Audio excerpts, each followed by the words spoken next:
Assalamu alaikum warahmatullahi wabarakatuh. This is Dr. Ali El-Moursy in Digital Logic Design, DLD lecture number 29, part 2. In part 2, we actually want to learn the last type of registers.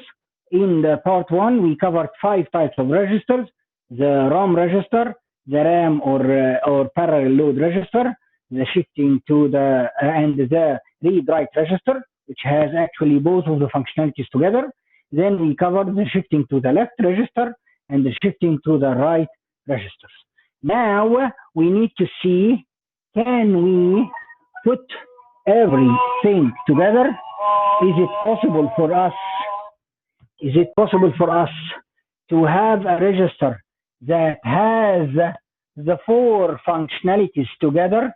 We discussed the 4 functionalities for our registers. Out of the 5 registers that we learned, we have actually 4 unique functionalities, which are reading, writing or parallel load, shifting to the left, shifting to the right. Now, can we have all of them together? The answer is yes. And this register, they call it the universal register. The universal register is a register that has 4 functionalities. Meaning that you can adjust it for either reading only, or parallel load, or shifting left, or shifting right. This control will be through some control signals that will allow you to actually achieve this kind of functionality. So here I have some control signal, and this control signals should allow me to discriminate or differentiate between 4 different functionalities. I need to be able to do parallel load, to do reading, to do writing, to do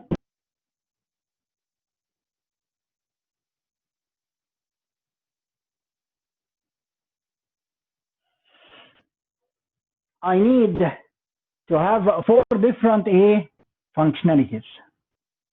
Okay, so similar to register number 3, which actually merge 2 functionalities together, reading and writing, we need to develop a register that actually allow me to do, I'm really sorry, the lighting here is not good, so I have to adjust where to put this a little bit for your visibility.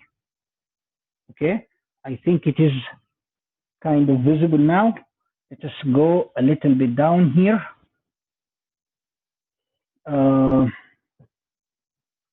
Let me come to this area, which is will be inshallah much better. Okay, so actually I have 4 functionalities that I am looking for. In order to achieve this 4 functionality, I need to have there we have only 2 functionalities, so we used a multiplexer. What's the result of the multiplexer? 2 by 1 multiplexer, because this allow me to choose out of 2 options, either reading or writing, the feedback or the parallel load.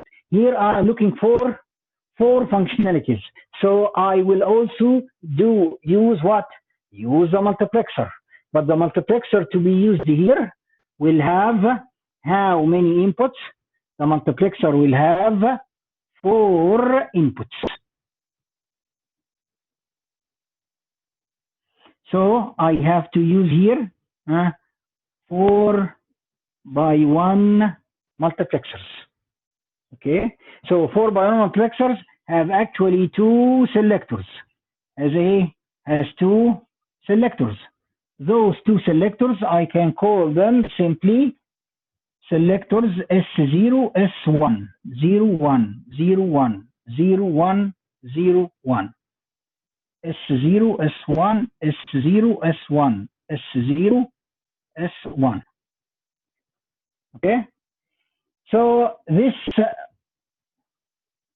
4x1 maxes, 4x1 max, 4x1 max, 4x1 max. Those four multiplexers have four inputs. Each of them has four inputs. So the selectors will choose out of four options for the multiplexers.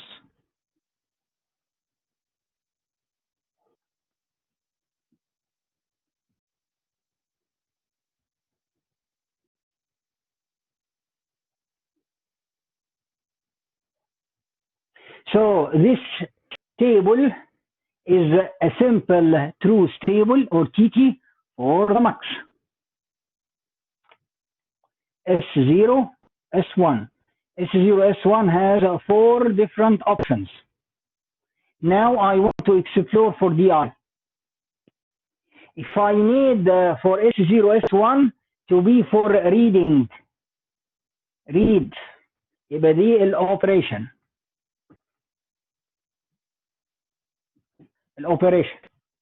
Okay? If I need it for reading, that means each multiplexer should, or the input, the first input here should be connected to the feedback of the same FIFI. So DI should be connected to QI. يبقى D0 is connected to Q0, Q1, Q2, Q3. Right. In case of 1, 0, I may use this for parallel load or write or parallel load. Right option. Agree? Make sense? So that means the inputs should be connected to I0, I1, I2, and I3. Okay? If I need the next functionality to be for shifting to the left, يبقى shift left. So if I want to shift to the left, that means each DI should take the D of I, the Q of I minus 1. يبقى Q of I minus 1. So this, for the first one, will take an external, we call it I lifting shift. Okay, ILS. This will take Q0. This will take Q1. This will take Q2. The last one, I want to have the functionality of shift to right. In order to do shift right, so that means I'm shifting to that direction. So the first one here will take I right shifting. Okay, this will take the value of the Q3. This will take Q2. This will take Q1. Okay, يبقى here Q of I plus 1. What we have drawn here is called the universal register. It supports four functionalities: reading, writing, shifting left, and shifting right. Okay, right. How the questions are usually come for the register? The registers come into usually two questions or two types of questions. I may ask you to draw any of those registers, or to ask you to draw a register with a specific functionality, either one or more. So you should be able to draw it. Okay, maybe I need a register to do dual operations, either shifting left and shifting right only. Okay, so you can build it. Okay, multiplexer, appropriate side multiplexer, appropriate number of multiplexers, and appropriate connections. So you show the circuit. This is one type of question.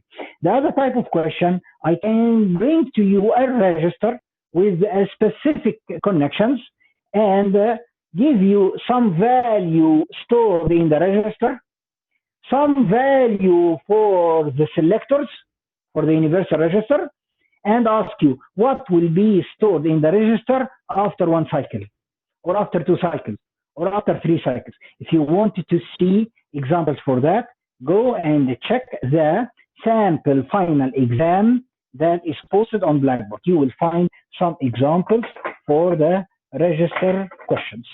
Okay, so this is, by the way, the universal register may be implemented differently. It may have different orders for the operation.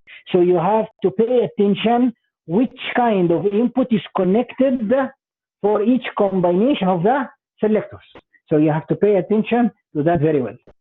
Okay, because there are different flavors or different styles of designing universal register. This is one thing.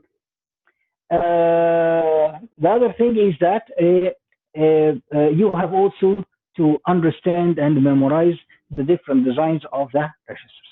So we are done here with chapter number 6, and we are done with lecture number 29. The next lecture will be lecture number 30, through which we will take bits and pieces from some material across the chapters.